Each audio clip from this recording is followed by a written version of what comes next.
Yes, sir, Hollywood K. In your opinion, on TV sports analysts covering sports they never played in their life. Your opinion. I don't think nobody ever played sports should be able to comment on it. It don't make no sense. If you never been in the trenches, you really don't know what's going on. But what's going on now, people just read from the script. Shit, you can pay me $100,000 to read the script. You know what I'm saying? But I know the basis of it and the fundamentals of sport. Sports, it's a great thing. But like I say, the commentation is horrible. You got people speaking on who shouldn't be speaking on it. It's basic. You got guys had subpar careers. We really never knew their name. You know what I'm saying? And they got more opinion than somebody who played the sport. You know what I'm saying? I just don't get it. Me, fire them all. You know what I'm saying? Awesome. Were you satisfied with the overall performance of Team USA as a whole at this year's 2024 Olympics, all the sports combined? Nah, not really, because I can't tell you that lie, because I did not watch Northern Olympics. After that opening debacle, I just didn't understand it. So, I'm pro United States. I believe we're the best at everything we do. But I didn't get a chance to watch none of the Olympics, but the little snippets that I saw, it was great. I'm proud it was American. They did set my part. I think she did better. So other than that, I really didn't. I didn't watch the Olympics. I'm gonna tell that lie. Your thoughts on WNBA owners being criticized by critics for what they pay the female athletes? Well, they get what they deserve. I think they overpaid anyway, because don't nobody watch on no WNBA. I love to watch sports. Women, it's a good thing for them. I think it's a woman thing. I think women can have great. It's their space. You know what I'm saying? I'm not into it. I probably rooted on it if I had my daughter, my granddaughter, some family members and that. But I'm not really adapted to the WNBA. If the money they're paying, but if not, it's like you got to sell out. If you ain't making no tickets, it's like anything else in sport. If you ain't selling tickets, hey, shit, you can't pay what you don't have. It's about good luck to them ladies. I hope they get their money. Awesome. Give me your thoughts on the 2024 Dream Team and LeBron James winning the MVP. I think it's an insult to America. I think it's an insult to the past Dream Teams. Like we still looking for that '92 Dream Team. I don't think it'll ever happen again. LeBron James, he a legend in his own. His name will speak for itself. His accolades speak for itself. But other than that, the Dream Team it was a disaster to me. Kyrie didn't make it. They got a bunch. I think a bunch of old players should get out the way. But if they got out the way, I don't think we would have won. Honestly, I'm a Justin Tatum fan because he's a St. Louis hometown guy. But other than that, Dream Team, it was a disaster. Stephen Curry did what he did. Durant, Kyrie, what's that dude? Oh, Kawhi Leonard, he went home. So they sent a bunch. They didn't represent America right, because I was expecting a 40-point blowout like Dream Team won. I got to see Dream Team won, so it's not gonna ever compare to Dream Team won, because everybody on Dream Team won Hall of Famers, and you probably got 3 or 4 Hall of Famers on this last Dream Team. It's an insult. They ain't sent our best. They just sent I'm gonna say they just sent the situation. They sent the agenda pushers. But it wasn't that. It was a joke. LeBron, still salute LeBron. He one of the greatest. But other than that, it was a disappointment. Very disappointing in the United States. Awesome. In your opinion, is Steph Curry the greatest three-point shooter in the NBA history? Far as I done seen, 3-point have been around long enough. But as far as I seen, I would give it to him. It's crazy. It's a circus now. It's really he do crazy shots. Something we've never seen before. He ain't no different than a Patrick Mahomes. It's a beautiful thing. He coming to the end of his career. He proven. You can get Steph Curry, he proven. He a game winner. He very entertaining. But I give it to him. I give it to him. I'm gonna give him one of the greatest. Period, hands down. Okay. What is something all great coaches have in common? All great coaches have in common. They lead. When you got a coach that's a leader, they understand and they can see situations, they know how to figure it out. And they know who they can depend on. If they like the player or not, a coach gonna stand down with his player. And he too much don't speak on the great players because he already know respect from a great player. A good coach, man, he's awesome. You got to be compassionate. You got to be stern. You know what I'm saying? Some of these coaches are not stern. They let the players run. And that's a sign of weakness. But a great coach, he stand on this square. That's why we don't have a lot of great coaches no more. A lot of them got fired. like that Mike Singletary debacle, that Mark Jackson debacle, but other than that, yeah, these great coaches, man. And a lot out of touch with the players. With this new shit, with social media, back when I was coming down, I have social media. We didn't know Mike was going to go off for 40, 50 that night. But he might have been a different player with social media around. Social media kind of dictates sports now. I mean, it really do. It even starting to get to the coaches. And they got the younger coaches, and the younger coaches comment on shit motherfucker talking about what he don't know nothing talking about. So, it's coaches different than coaches. Some coaches know how to adapt the culture, which is our culture in the NFL and basketball. I think they out of touch with some of the players, but a good coach, he just figured out. He make his way. It ain't too many of them left. Some of them, the ones who is, they fading out. But other than that, I think the players run all sports now. This ain't got nothing to do with no coach. Awesome. How did playing sports impact your life when you were a kid? Oh yeah, man, playing sports, it is the beautiful thing. I'm gonna say probably like 90% of us, probably 95% of us, a lot of us guys we became friends from playing sport, being competitive. Like, you had the guy in East St. Louis, Centerville, Belleville, a lot of us, we played against each other. And us come from down here, we didn't have a father. But, even in the streets, when you play sports, you got to pass in the streets. Like, hey, man, they know you weren't gang affiliated. If you was really good in athlete, you got known athletes. And a lot of us got a lot of love from other kids' fathers. Because when our fathers stepped there, we had a lot of men that stepped in, like, y'all are great coaches. Great coaches can give you direction, you know what I'm saying? Some of these coaches sacrifice their own, but with me, it kept me out of drugs, it kept me out of the streets, you know what I'm saying? I meet a lot of guys. To this day, the older I am, 50 now, I remember guys I played against when I was like 12, 13 years old in Little League football. We became great friends. We were mortal enemies when we was young. But yeah, man, sports is awesome. I advise, taught me a lot about manhood, because I had a coach named Coach Suggs. It's got to be one of the greatest men I've met in my life. He used to do things to us that we just didn't understand. He'll cuss us out. He'll beat us. You know what I'm saying? Well, I'm from that era where you can get beat on, and the worst thing that can happen to you is your feelings was hurt. Then he'll turn around and tell you, I love you. He only do it because I try to make the best out of you. And he was a great man. He was one of the awesome coaches I ever had, and he kept me grounded and solid in sports. And he came back and he said he was really proud of me when I got off from life, and it all came from sports. My sports. Even playing sports, my little brother, he came in, he was better than I was.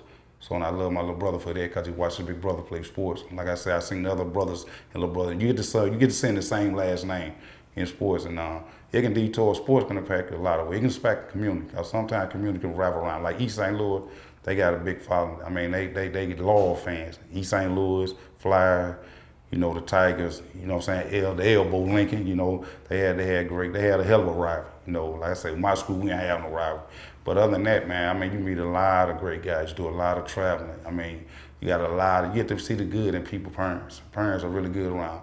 Back in my days, everybody, parents, they revolved around the kids. It was about us. It was never about the sport. Everybody made sure everybody kid got home on time. Everybody came, make sure you got to practice. Everybody ate together. It was more as a family affair. Sports is a family. Especially around here in the Metro East, because a lot of us, we got to go to different schools. We played Little League together, some with the East Side, some with the Lincoln, some with the Belleville West, some with the Belleville, and we still end up becoming friends, We still friends to this day, and I love it, man. Yeah, I think it's a great thing for any community, and I think we need it bad with the young men today. Awesome. Have you ever witnessed high school sports politics maybe rob highly talented kids from playing opportunities and possible sports scholarships? Yeah, I done seen it. I'm from that era where I really can say this. It's really thing I really say. The best basketball player didn't play basketball. The fast track one didn't play track. The best football player didn't play football. I grew up in that era. I'm talking about guys who just had nonchalant talent, but they was uncoachable kids. So you always had the coach, he wanted the son to be the star. But I really didn't get a chance to play on a team with coach's son that played with me or nephews or cousins. But like I say, even with that, the politics is, when you got a good player, it's just like some guys just naturally talent, and you got to go with him. He's a hell of a horrible person. He can't be coached because that's on. But other than that, man, it's a lot of politics. Cause when I was coming up, they were like, hey, you gonna go to East Side, you gonna go to Lincoln, or you gonna go to Cold Kill, or you gonna go to Altar. But back in the day, I had the opportunity to go to all three schools. Some of us did. We stayed like in Centerville, you can go to East Side, Lincoln, or Cold Kill. But then, you always got that politics of where if you good, somebody, mama find out you from a different district, they'll call in and tell you, some coach call, tell another coach call, ISHA and all that bullshit, and they'll make you sit out of your, yeah, it was rough. It was a lot of politics. But there's a lot of recruiting going on behind the scene, a lot of it. Okay. Do you believe you had what it took to become an NFL defensive back mentally and physically when you were younger? Yeah, I did. Like I said, I had one of the best football coaches ever, and I played against some of the best kids ever. I'm gonna say my counterparts like East St. Louis, Lincoln. I always up to play against them because I felt like they were the best schools. I talk had a bunch of great kids too. But yeah, I think I could have, but I wasn't disciplined. I was a mama's boy. I never knew structure. I ain't had that discipline. I was I think I had the talent, but I didn't have the desire. I just played off just pure talent. I was probably bigger than a lot of the kids. Then. But other than that, I think I could have did it if I'd applied myself. I wasn't highly applied. Got to mess with girls, got a job. I have no man. Outside when I left football, during football season, I was basically doing what I was doing. I ain't focused on just playing football 24. Back in the day, we couldn't do it like they do it now. We only had certain times where we can play. That's why I say a lot of these kids, they better than us, but they just don't have the fundamentals. But I had the great fundamental because my coach says, he believed in us. He believed all. I believe all the guys I played with. Eastside and a lot of us couldn't get in because we didn't have the grades. We didn't know about the clearinghouse and all that shit. You know what I'm saying? A lot of now you just go to school now, just off fucking just being black. Being white, being poor. It's a lot. We just couldn't get into school, and I ain't want to go to school no more. I'm like, the hell with that. I had inspiration, NFL aspiration, but man, I'm like, nah. Now I would never want to do it because I see the after effects of sports. I done met a couple of ex-pro athletes. They broken down. I see it. They broken down, and a lot of them said they wish they would have never did it. Because all it takes is one injury, it's all done. It affects for the rest of your life. But it was great when I was a kid, but like when you get older, playing professional sports is very mental. The guys I done talked to, it's very, very mental. Make a lot of money, but you lose a lot of money in the process. But I'm cool, I'm content. I like doing what I do, 5 to 5. Okay. Name your top 3 hardest hitting NFL defensive players of all time. I'm gonna say Jack Lambert, Ray Lewis, the great Dick Buckus. I go with them with Jack Lambert, Dick Buckus, Ray Lewis. Ray Lewis in the league his own. Ray Lewis played on just hard. That was a different type of monster.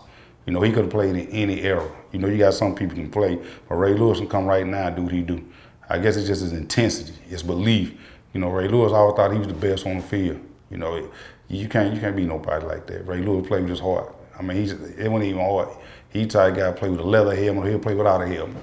And he just showed you that. He was just Ray, That's one of them guys you want to go to war with. You go to gates of hell with Ray Lewis. If you didn't, Ray Lewis ain't no different. He'll pump you up and think you can do it.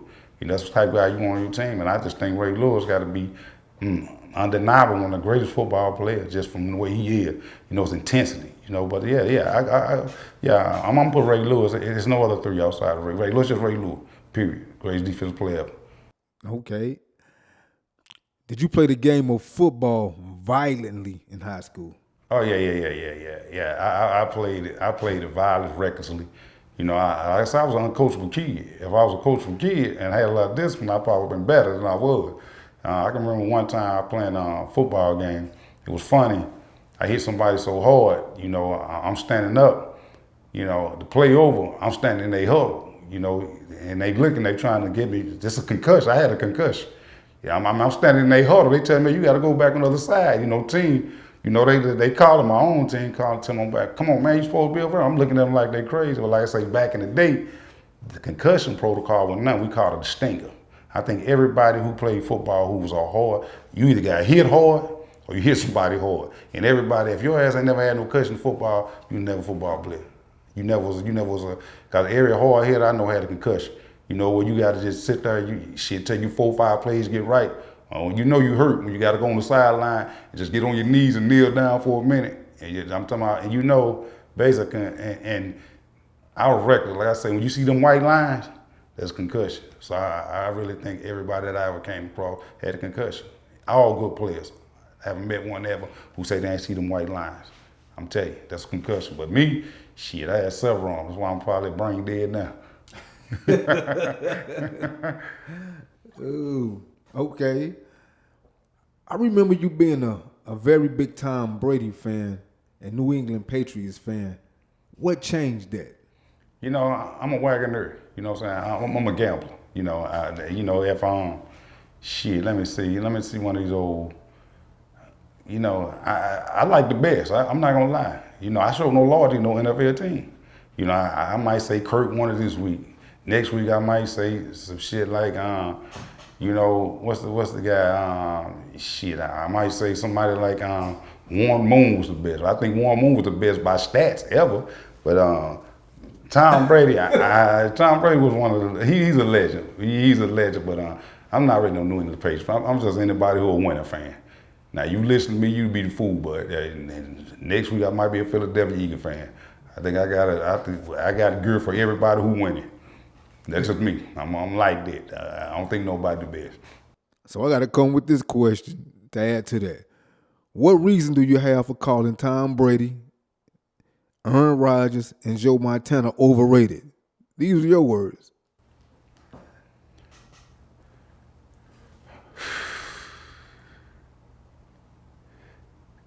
They are.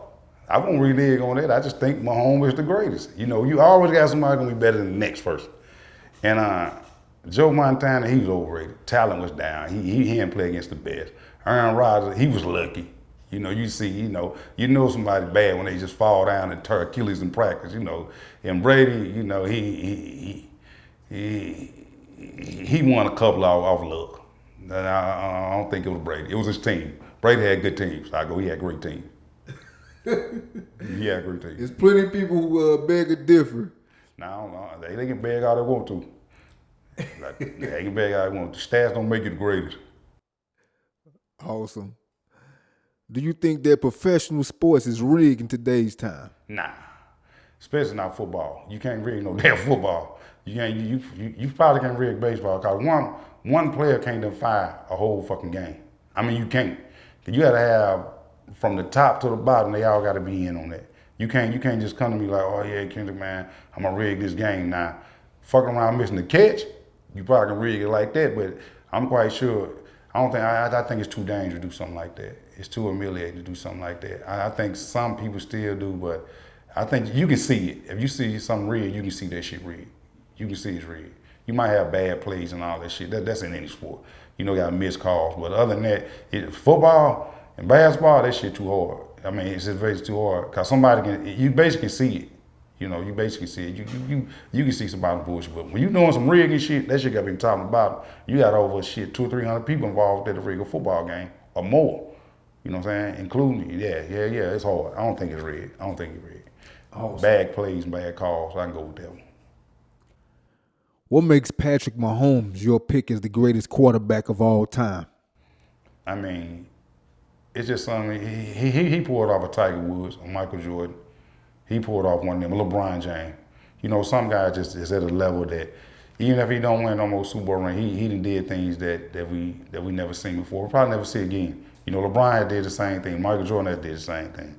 And Michael Jordan, you know, kudos, he changed the whole sport of basketball. You know, LeBron came in and he put his stamp on it. Kobe put his stamp on it. Like Patrick Mahomes, we never seen a quarterback like that. I mean, we never seen a quarterback. They're young. We're going with that young. A lot of them have to build themselves up. He came straight in as a winner. It's hard to be a winner. And I'm just saying he proved. He done proved himself. He beat Brady. He done beat the best.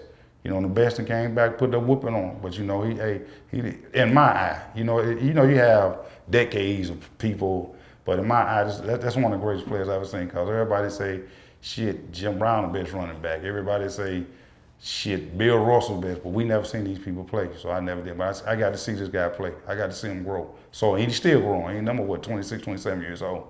He got a long way to go. 28, so he got a long way to go. If he can hold in 5 more years, he probably get them rings, but it's gonna be hell. They gunning for him now. Okay. Name for me your top 5 greatest NFL quarterbacks of all time. Then Great, you got your Brady there. You got your Warren Moon. I go with John Elway. John Elway was a bad motherfucker. He accomplished a feat. Them on, I wasn't really no Joe Montana fan. I just really wasn't no Joe Montana fan. He was alright, but I get Brady. My top gonna be Mahomes, Brady, Moon. Who else? Oh, shit, I don't know. There ain't too many other bad ones out there. Terry Bradshaw. I got Terry Bradshaw. He played hard. So Elway and Terry Bradshaw. Yeah. I put them on the Elway. Mike Vick was a great entertainer. But, he wasn't a winner. But I take him as an entertainer. I don't think we ever seen nobody like Mike Vick. Probably never see another Mike Vick. They tried to put him on boy Jack, but he went on Mike Vick. I done seen Mike Vick win a goddamn game by himself, literally. We seen that by himself. Okay. Do you think Vince Carter was a more exciting player to watch than Michael Jordan? Highlight reel, dunking, yeah.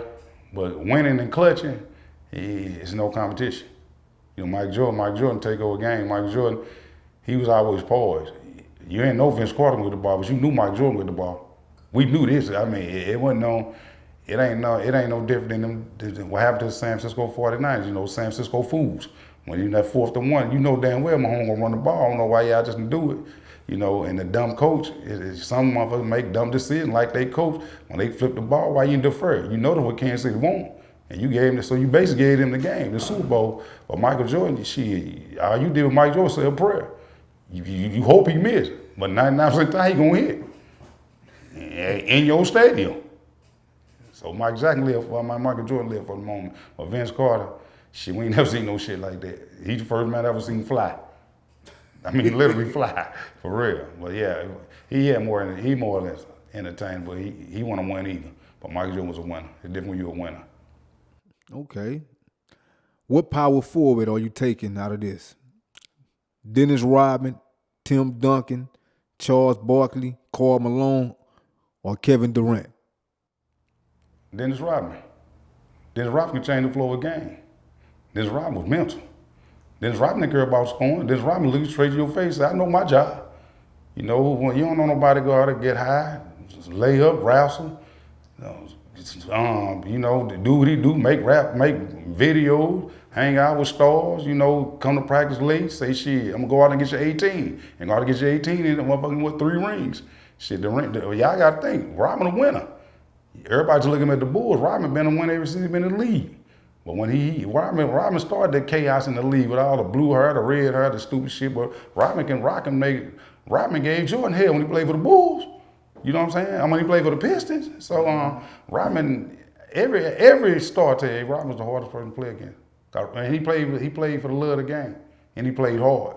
Durant, great player. Duncan, great player. But Rodman was all around. He was no scorer, but he'd change the flow of a game with just his presence. You know what I'm saying? His presence alone, his distraction. You get a client to distract you, man. While he got you distracted, Jordan putting in that work. Okay. Out of any era, name for me 2 players you would pick to start on an NBA franchise team. If you were starting up a franchise team, give me 2 players of any era. Who you taking? She ain't about Michael Jordan and LeBron. Michael LeBron. Them together? Who? You taking them together? I take them together. Yeah. Hell yeah. Why not? LeBron ain't no point guard. Shit, LeBron can play all 5 positions. He just prefer not to. But Michael Jordan, he's just Michael Jordan. Shit. What you gonna do? Who not gonna pick Jordan? Okay. In your opinion, as a professional athlete, is making the most money more important than legacy? Yeah, right now it is, because there's no such thing as legacy. We got away from legacies. I mean, it really don't hold no weight. They got to where we seeing it's a lot of bad things coming out of front office now. Basically, sports is like any other thing. It's like a job. Some of these brothers get in, they lose money. Some of them gain money. But legacy, I think that stopped in, I'm gonna say the the late 80s, early 90s. Ain't no more, it's really not no more legends out there. They giving brothers legend status who ain't even earned it yet. You know, you got cats, the dollar sign don't represent the player. You know, we know there's a lot of overpaid people in the NBA and in football that they haven't even proven. And 99% now, they got a word from, they call them bust. It's a waste of their money, you know what I'm saying? So it's a lot. There's no more legends in the game. Probably won't be no more. Some shit just die out like everything else. Probably won't be no more legends. I'm just telling you, after this last little batch, I'm gonna say this, Stephen Curry, Durant now, you know, you got too many, they not focused on their craft no more. They more caught up in this social media. I think social media did a lot of damage to people's legacy. Because now they got more insight to people's private lives, you know what I'm saying? Like back in the day, we didn't know about Michael Jordan. I don't think I seen Michael Jordan white until he left the league. Magic Johnson white, Larry Bird white. You didn't see these people, family. Now, shit, it ain't enough for you. Your old lady go to the store, goddamn with a bonnet on, and shit, that just represent you. Hey, his wife going with a bonnet on, but shit, this is a $500 million man. But this thing people focus on now. No more, that's no more. I don't see no more. Okay. Do you see any issues with LeBron James using nepotism to help his son land the NBA opportunity? Nah, he's supposed to. That's his son. Why wouldn't he? I mean, that ain't no different than me being on a high-paying job, me being a lawyer, me being a CEO. You're not gonna leave your son out there to suffer. You know, it's quid pro quo everywhere you go. You know, LeBron, I give you this, you give me that. Why is only a problem with him? You know what I'm saying? Son probably not the best, but you're supposed to look out for your kids. You know, that's his life. That's idiotic to me. You know, like Deion saying, you see, that's the greatest thing in the world, baby. Coach your kids where you see your kids do good. If you don't want to see your kids do good, I'm not in competition with my child. Why you gonna make competition with your child?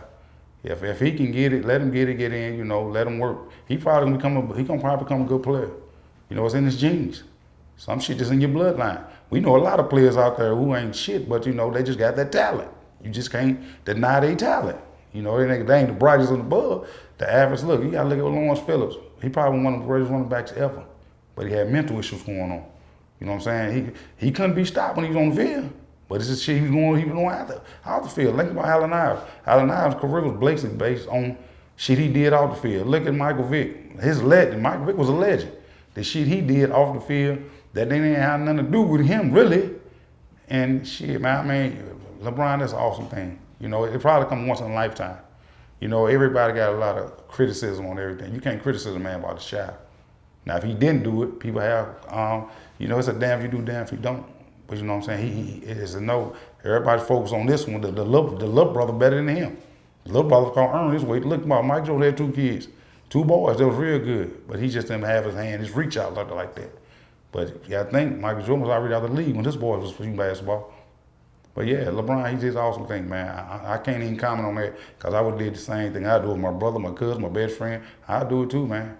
The hell with it. You know, do it. Say, if he didn't do it, they'll call him a deadbeat dad because he got that power. If you got that power, use it. It ain't no different. It's no different. Like me and you at the trash come, hey, get my brother in here. They brought my brother in, so I'm cool. I believe in that, family first. Everything else come last.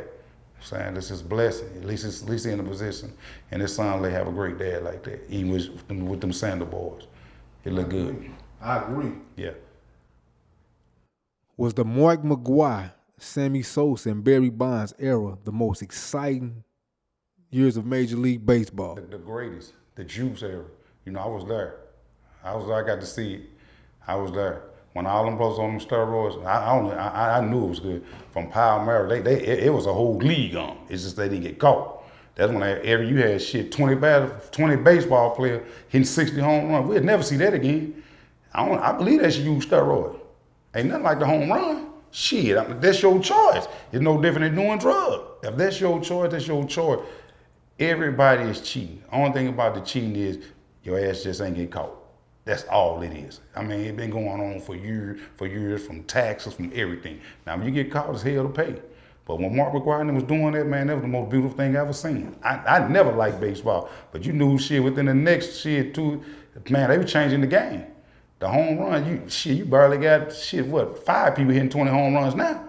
Shit, you had a whole league of these motherfuckers, you know, from shooting steroids on each other ass, you know what I'm saying, LeBron muscling up. These motherfuckers never lifted no weight.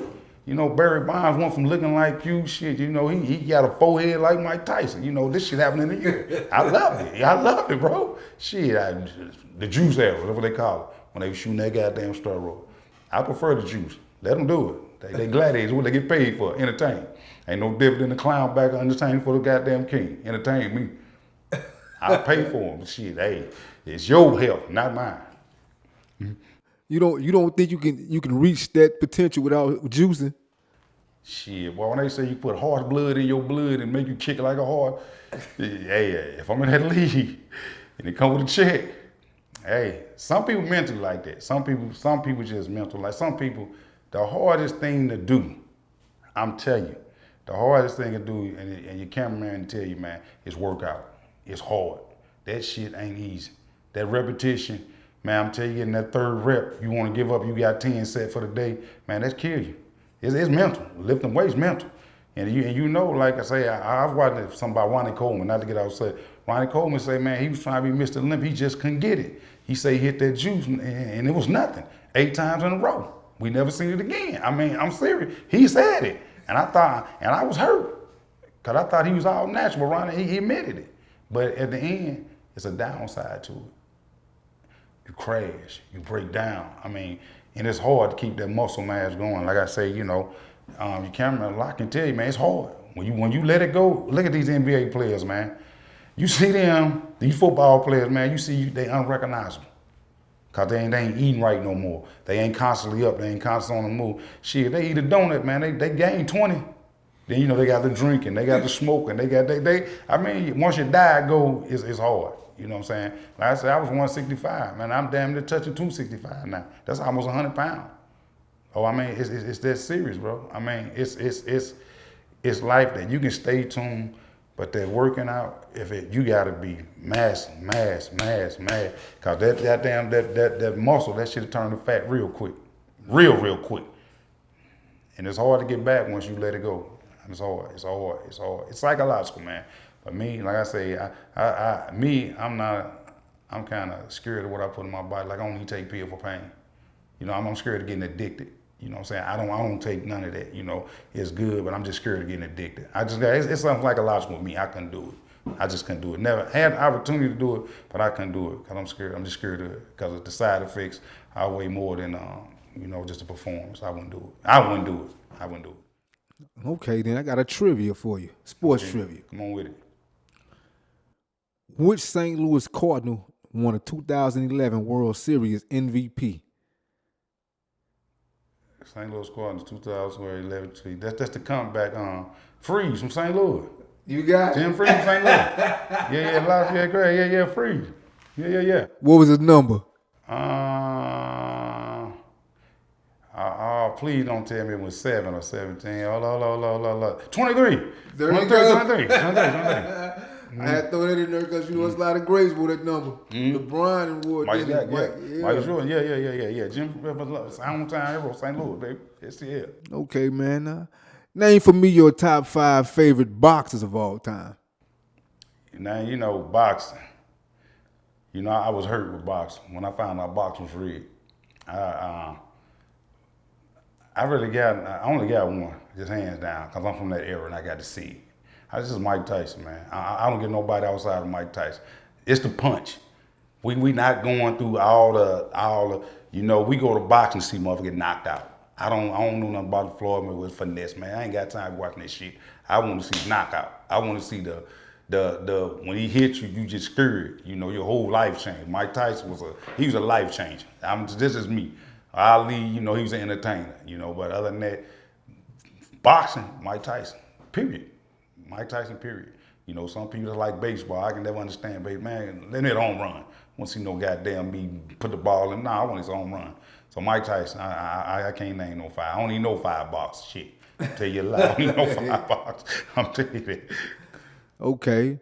Your thoughts on Stephen A. Smith using his platform to speak out against basically the dead Hall of Famer, O.J. Simpson?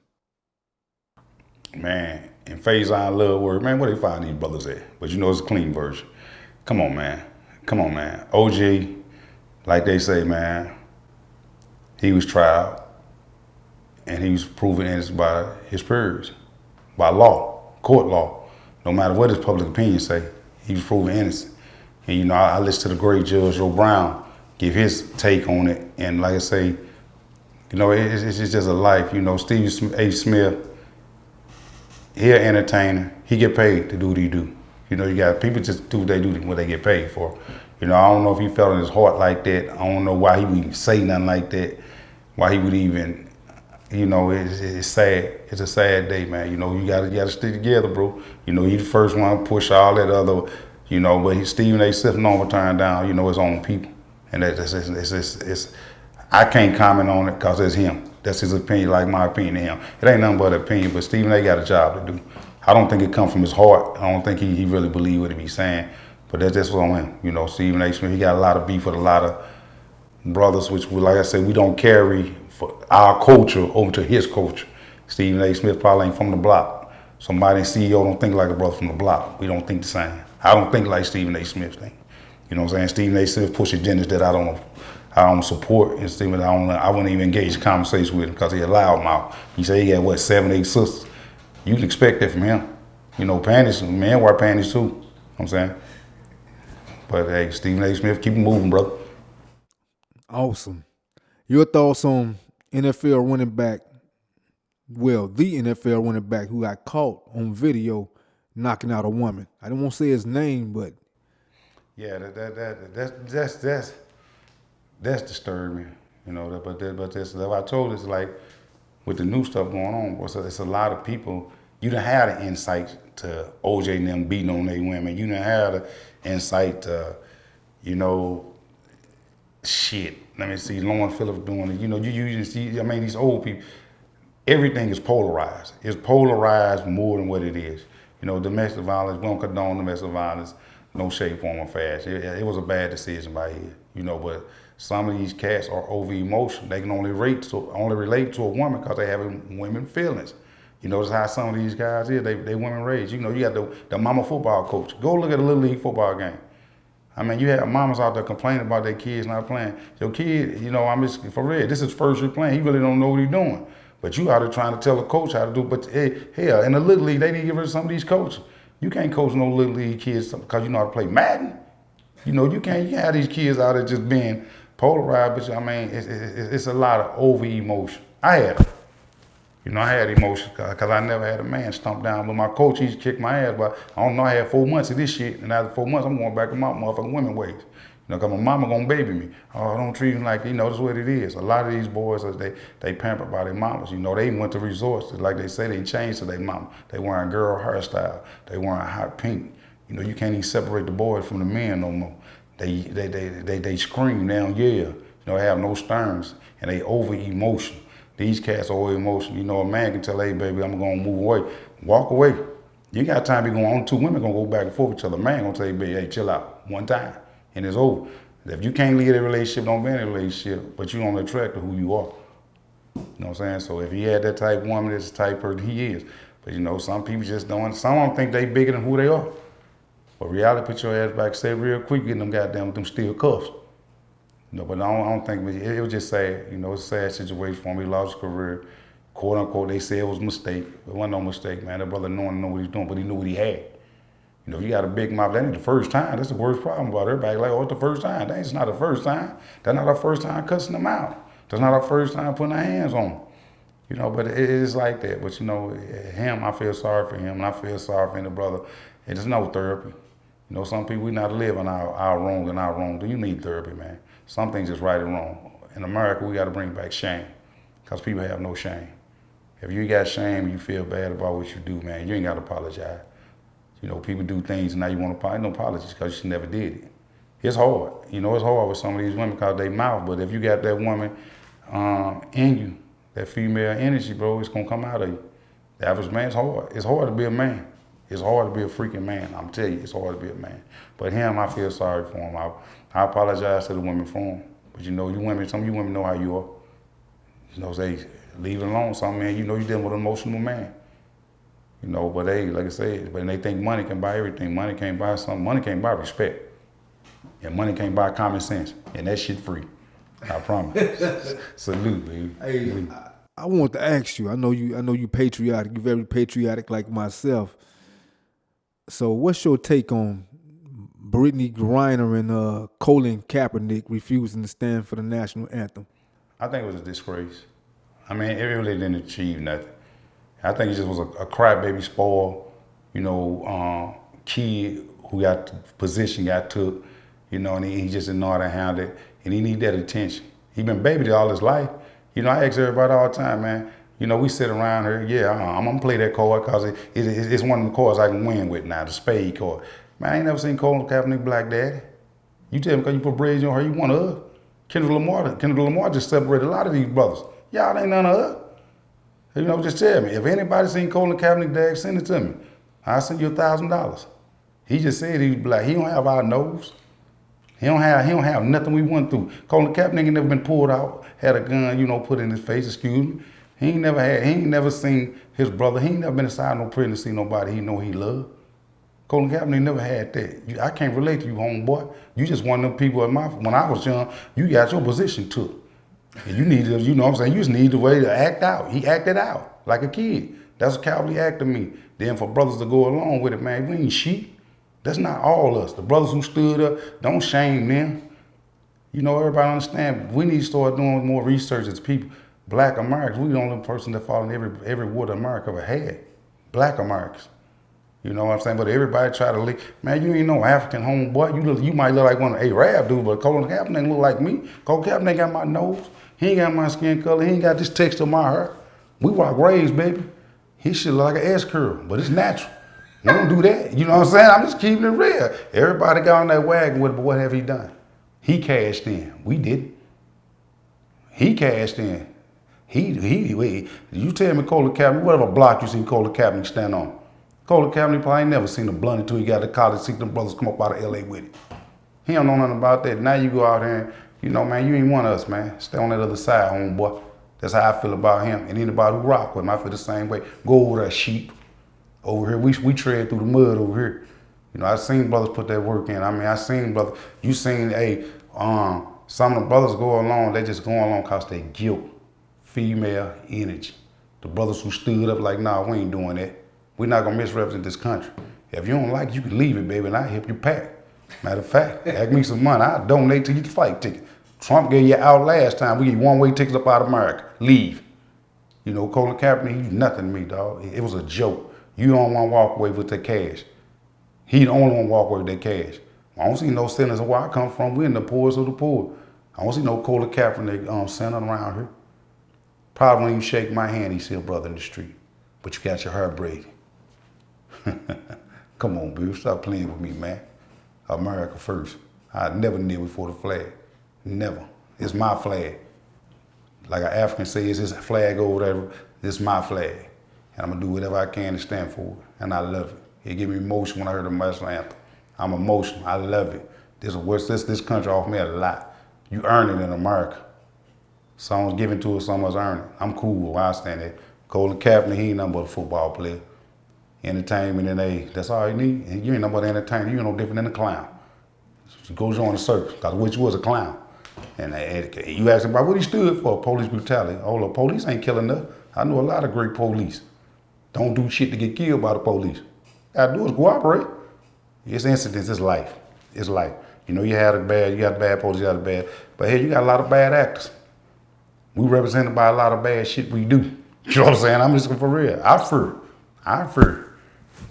Yeah, but Colin Kaepernick, salute, keep following. When you get a picture of his black daddy, send me. How you gonna, hey, I just want to see his black daddy. If he show me a picture of his black daddy, Earl, Jimbo, Johnny Mo, Bobo, Willie, John Henry, hey, that's my guy. I wear a Colin Kaepernick jersey and I eat my words, but I know it's a lie. People love that lie. They don't love to lie. They love the lie that's presented to them. Salute.